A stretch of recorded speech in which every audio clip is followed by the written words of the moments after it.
Most conversations about artificial intelligence focus on answers, what the system says, what it gets right, what it gets wrong. But there's a quieter question that matters just as much. How did the system arrive at that answer? Not the output, not the speed, but the reasoning path in between. This video is about that hidden layer, a concept often called chain of thought, not as a technical trick, not as a buzzword, but as a shift in how artificial systems behave and how we interpret them. Because when machines begin to expose their reasoning steps, something subtle changes. Not just in performance, but in trust, in control, and in the boundary between automation and understanding. For most of AI's modern history, models were trained to do one thing well: produce the correct output. You give an input, the system gives an answer, a label, a prediction, a sentence. But early machine learning didn't explain itself, it optimized silently.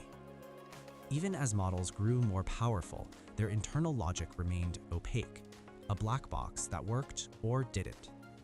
This wasn't a flaw, it was an assumption, the assumption that accuracy alone was enough.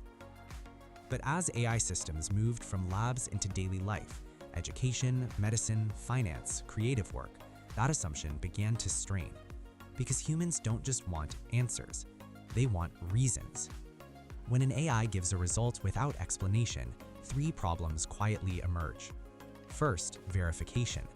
If you can't see how a conclusion was reached, you can't tell whether it was luck, pattern matching, or reasoning.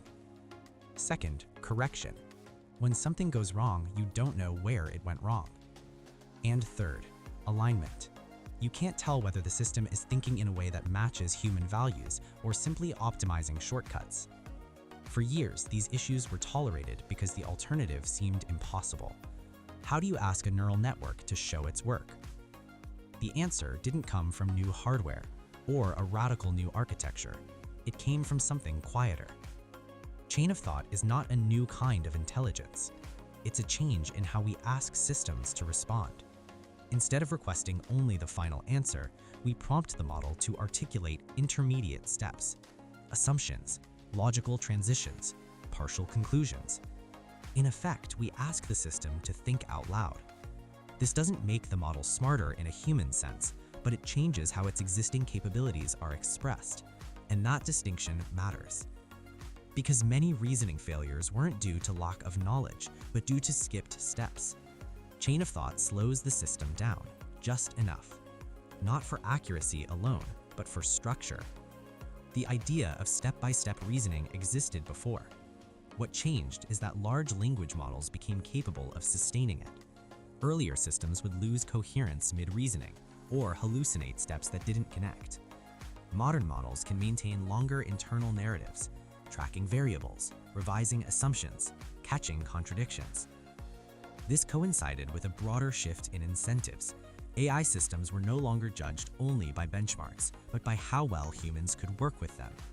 Transparency became a feature, not full transparency, but functional visibility, and chain of thought became the bridge.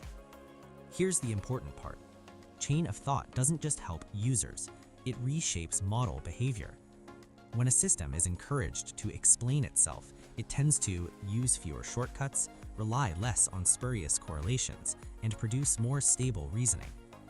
Not always, not perfectly, but often enough to matter. This is why chain of thought improves performance on tasks like multi-step math, logical puzzles, and planning and decision-making. But the deeper effect is behavioral. The system becomes less impulsive. Most coverage stops at accuracy improvements. That misses the larger picture. Chain of thought changes the human-AI interface. Instead of treating AI like an oracle, we treat it like a collaborator. You can interrupt, question assumptions, correct steps midway. Over time, this creates a feedback loop. Humans learn how the model thinks. The model adapts to human reasoning patterns. That's a profound shift. There's a trade-off few people mention. When reasoning is exposed, illusion fades. The system no longer feels magical, it feels mechanical. And that can decrease over trust, which is a good thing, but also a destabilizing one. Chain of thought reveals inconsistencies, uncertain logic, conflicting assumptions. It reminds us these systems are constructed, not conscious. For companies selling AI as seamless intelligence, this visibility can be uncomfortable, which is why chain of thought is sometimes limited, summarized, or hidden, not for safety alone, but for narrative control. Let's clear up a few false ideas. Misconception 1. Chain of thought means the AI is thinking like a human.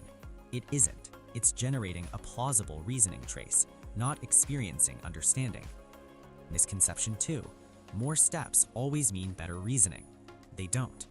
Verbose reasoning can still be wrong, just more confidently wrong. Misconception 3. Exposing reasoning guarantees safety. It doesn't, but it gives us leverage, and leverage matters. Chain of thought tells us something important about where AI is going. The future isn't just bigger models, it's better interaction structures, systems that can pause, reflect, explain, revise. Not because they are conscious, but because they are designed to cooperate. This aligns AI development less with automation and more with augmentation. Tools that don't replace judgment, but surface it. Conclusion: a quiet shift with long reach. Chain of thought won't make headlines forever. It's too subtle, too technical, too calm. But it marks a turning point, from output to process, from answers to reasoning, from black boxes to visible systems. Not a dramatic leap, but a careful step. And in complex systems, those steps tend to matter most. This isn't about machines becoming more human. It's about making machines legible. And in a world increasingly shaped by AI decisions, legibility may be the most powerful feature of all.